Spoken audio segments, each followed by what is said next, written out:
Hello everyone, this is Mr. Underkoffler, and today we're going to be looking at the guided notes called Adding and Subtracting with Scientific Notation. Now, we're going to think back.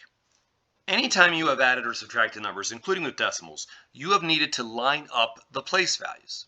Also, we learned that whenever you add or subtract, you must have like terms. Therefore, whenever you add or subtract numbers that are written in scientific notation, you must have like exponents for the power of 10. So what I want to do here is I want to take you back to an example that you had earlier this school year. 3.7n plus 2.1n. Now, clearly they both have n. So what did you learn to do? You learned you could add them together because they are what we call like terms. And so what you really did in your head is you took 3.7 plus 2.1 and got 5.8, and then you just kept the times n to the right of it. Well, we're going to do that exact same thing today with scientific notation with addition problems of scientific notation. And as long as we have the numbers being multiplied times the exact same power of 10, then we will have like terms, kind of, except this time it's like exponents for the powers of 10. So just like we had before, 3.7n plus 2.1n, here we have 3.7 times 10 to the 6 plus 2.1 times 10 to the 6. They are both multiplied times 10 to the 6. So just like we did over on the left-hand side, where we added the 3.7 plus 2.1 in our head, we're going to do that here as well. And we'll put that in parentheses, and then we will keep the times 10 to the 6 on the right-hand side, just like we had kept times n on the right-hand side back on the like terms example. And so 3.7 plus 2.1 is obviously 5.8, and that is still going to be multiplied times 10 to the 6. So notice, when we have like exponents for the powers of 10, then we are able to add the things together just like we did with like terms. So, pencils in your hand, would you please do number 2 and number 3 on your own? Hit pause in the video, then hit play when you are done and are ready to see how you did. All right, I hope you've already done numbers 2 and 3. Let's see how you did. Problem number 2, we have them times, both of them times 10 to the second. So we can, like we did on number 1, take 1.3 plus 6.7.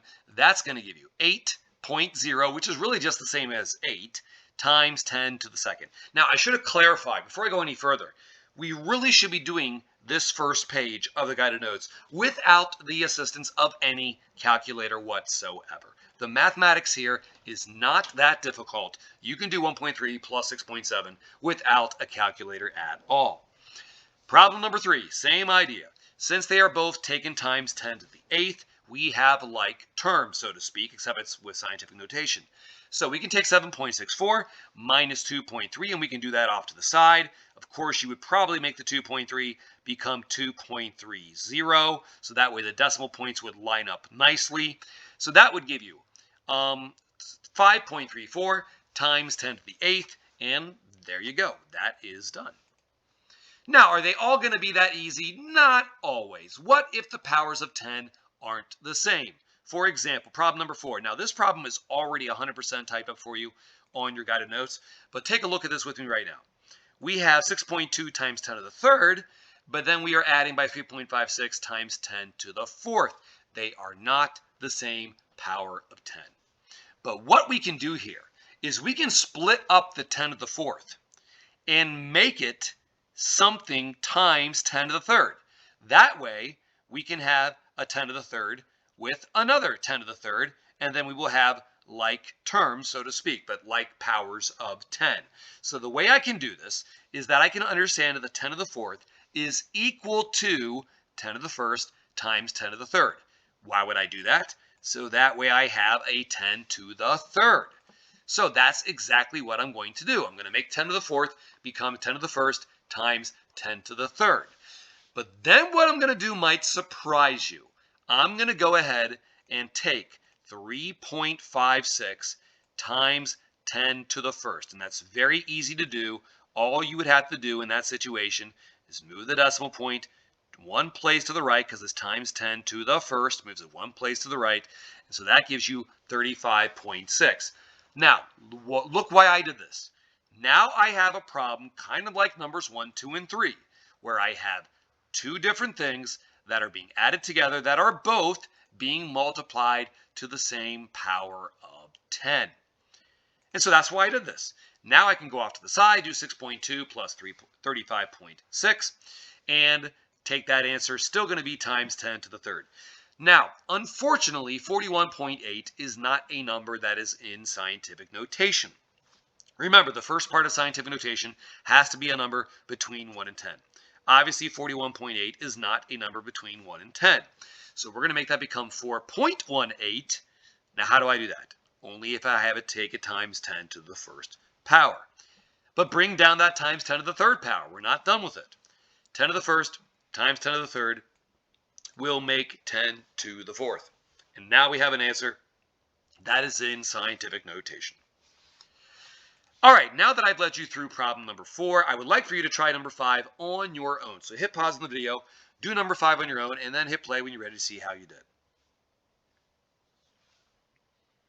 All right, I hope you've already done number 5 on your own. Let's see how you did. Now, obviously, we do not initially have the same kind of power of 10, but I can get 10 to the 5th from 10 to the 7th by making that become 10 to the 2nd times 10 to the 5th.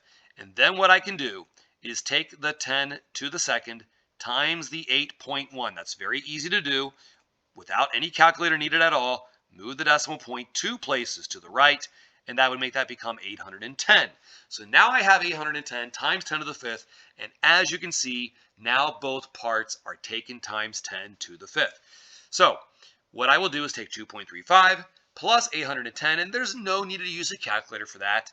810 plus 2 is 812. Tag on the 0.35, and now that's times 10 to the 5th. Is that in scientific notation? Unfortunately not, because 812.35 is not a number between 1 and 10. So what I'm going to have to do is get that decimal point to be after the 8. And so there were 2 digits in between that I must account for. So that's going to be 8.1235 times 10 to the 2nd because of the 2 digits that I had to, move the decimal point past. That's why it's times 10 to the 2nd. And then 10 to the 2nd times 10 to the 5th will make 10 to the 7th. And there you go. Now we have an answer that is in scientific notation. Now, problem number 6. This is a little bit different because it is subtraction. So this one's already typed up for you for those of you who have your guide and notes printed out. So go ahead and look at your screen as I walk you through this problem. What I'm going to do, kind of like I did before, is get them to both be the exact same power of 10. So I can take the 10 to the 6th, make it 10 to the 1st times 10 to the 5th. So that way I can subtract it by 1.78, also times 10 to the 5th. Now, the 5.91 times 10 to the 1st, just like you saw me doing this on problems number 4 and 5, I will go ahead and multiply those together, and that will make the decimal point move over one place to the right to give 59.1 times 10 to the 5th. And now I can subtract it by 1.78 times 10 to the 5th. Now, I'd have to go off to the side if I'm not using a calculator, which is what I've been telling you to do. Do not use a calculator. And I would have to do some borrowing off to the side. No big deal. We learned how to borrow back in elementary school whenever needed with subtraction. So when I subtract, I'm going to get 57.32 times 10 to the 5th, and unfortunately 57.32 is not a number between 1 and 10. So that's going to be 5.732 times 10 to the 1st, bring down the times 10 to the 5th, and that's going to make then 10 to the 6th. So 5.732 times 10 to the 6th is your final answer in scientific notation. All right, now that I've done that problem for you, would you please try number 7 on your own? Hit pause on the video, do this problem on your own, and then hit play when you're ready to see how you did. All right, I hope you've already done number 7 on your own. Let's see how you did. Hopefully you made the 10 to the 12th become 10 to the 1st times 10 to the 11th, and then I hope you took the 8.73 times 10 to the 1st, which makes it 87.3. Now we both have them times 10 to the 11th, so now we have like terms, so to speak, and we can go ahead and subtract the 87.3 minus the 6.2. Now, I'll probably go off to the side and do this. This would fortunately not need any borrowing at all. So maybe you actually could do this in your head. 0.3 minus 0.2 is 0.1. 87 minus 6 is 81. Unfortunately, that answer is not in scientific notation, so we move the decimal point over so that it's after the 8, which means it's not going to be times 10 to the first. 10 to the first times 10 to the 11th will make this 10 to the 12th. And there you go. There is your answer in scientific notation. Now, what might surprise you on the second page is that I'm now going to suggest that we actually learn how we can use our scientific calculator. Yes, yes, yes, yes, yes. I'm now going to finally show you the quick way of not only doing addition and subtraction problems with scientific notation, but also multiplication and division problems, even though we had just learned that on the previous packet of guided notes in the other video that I did from the previous day. We are going to use our calculator, our scientific calculator, and I'm going to teach you how you can enter in numbers in scientific notation. So follow along with me here. At the top of the page it says, now that you've learned how to add or subtract numbers in scientific notation without using a calculator, let's now switch to using a calculator for the rest of the problems on this page. You're like, hallelujah, Mr. Underkoffler, finally showing me the easy way. All right, so let's break this down calculator by calculator. I know a lot of you have the TI-30X2S, which you can see here over on the bottom left of my screen. And with the TI-30X2S, there is a scientific notation key. It is, believe it or not, called the EE key.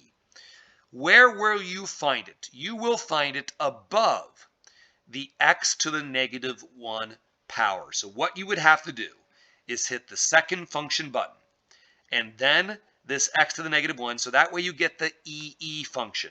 Now, when you do that in your calculator, it will show you, where is it? Oh, I have it over here on the top right-hand corner of the screen. It's only going to show you one of the E's, but this is how you would enter, for example, in problem number 8, 5.61 times 10 to the 4th. This is what it would look like on your screen if you have a TI-30X2S. Now, for those of you with the TI-30XA or a TI-36X Pro, which I didn't type that up on your page, but it's the same thing on both calculators. You guys also have an EE key, and yours is much easier to find. It is not above an x to the negative 1 like it is in the TI-30X2S. Instead, your EE key, for those of you with the TI-30XA, is located right here above the 7. That's the key you would use to punch in the scientific notation. For those of you with the TI-36X Pro, your EE key is kind of also above the 7, but it's a few keys higher. That's where your EE key is located. That's what you will use to punch a number in for scientific notation. And when you do this, you don't actually punch in the 10. You would punch in 5.61, then hit your EE key, which only makes one E on your screen, like you see here on the bottom right-hand corner, and then you punch in the exponent that you would want to use, which, if it's 5.61 times 10 to the 4th, then you're going to punch in the 4 for the exponent. And that's how you can punch in 5.61 times 10 to the 4th using the EE key. Now, those of you with a TI-30XS multi-view or a TI-34 multi-view, you guys have a times 10 to the n key, which looks a little bit more like scientific notation, doesn't it? I'm not entirely sure why the other calculators call it EE. I'm sure there's a reason that I just don't remember. But times 10 to the n is the key that you would use, and you can find it right here on the TI-30XS multi-view calculator, as I'm showing you here on my screen. So that's pretty self-explanatory. If you wanted to do 5.61 times 10 to the 4th, you'd first punch in 5.61. Then you would hit this times 10 to the n key, and then you would tell it that you want it to be the 4th power by just entering in 4. Now, let's talk to the Casio owners. Those of you with an FX300 ES Plus or an FX115 ES Plus, they're very similar calculators. you guys have a times 10 to the x key. And so where will you find that on your calculator? Well, I will show you. It is located, you know what? I forgot where it is. Where is that calculator? Where is that key? Oh,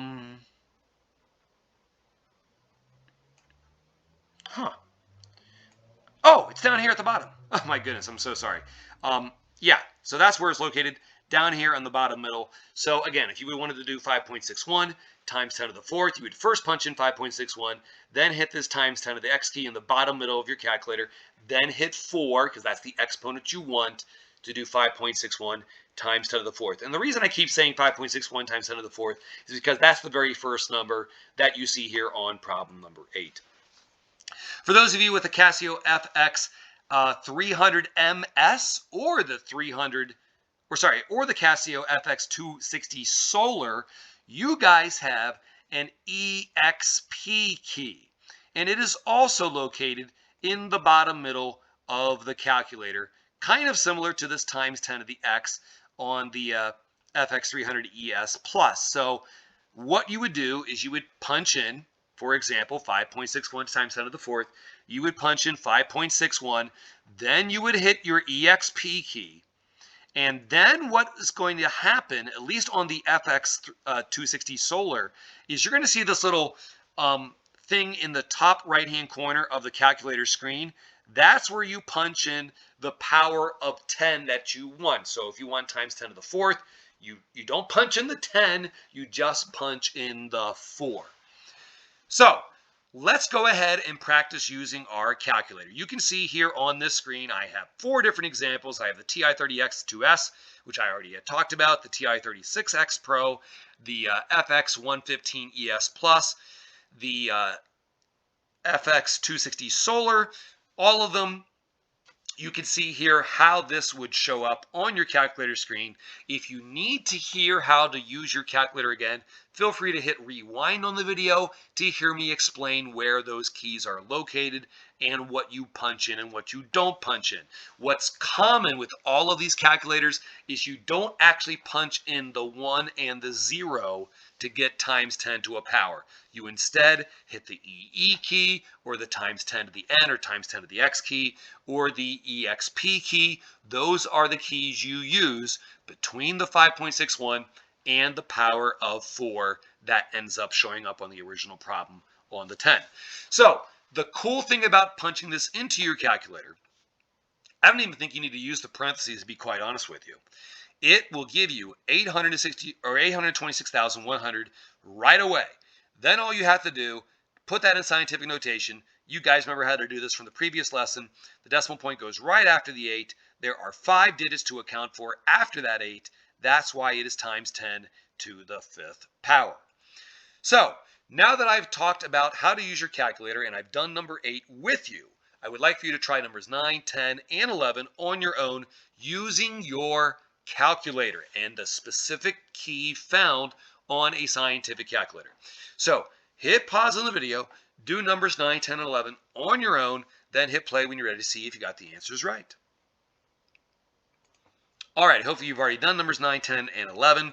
Number 9, I think almost every calculator that I've seen automatically gives you the answer in scientific notation. So you don't have something like number 8 where it initially gives you 826,100. Number 9 gives you the answer in scientific notation right away, which is rather nice. Problem number 10. You will get 0.000008453. That is not a scientific notation. You have to move the decimal point after the 8. Therefore, you have the 5 zeros and the 8 to account for, which is why it's a total of 6 digits. That's why it's times 10 to the negative 6. Problem number 11. This is going to give you 3,094,800,000. Now, there might be a couple calculators that give you that answer in scientific notation right away, so that's okay. But if it didn't give you the answer in scientific notation right away, then obviously just count how many digits that you have to account for it to the right of that 3. That is a total of 9 digits. That's why it was times 10 to the 9th power.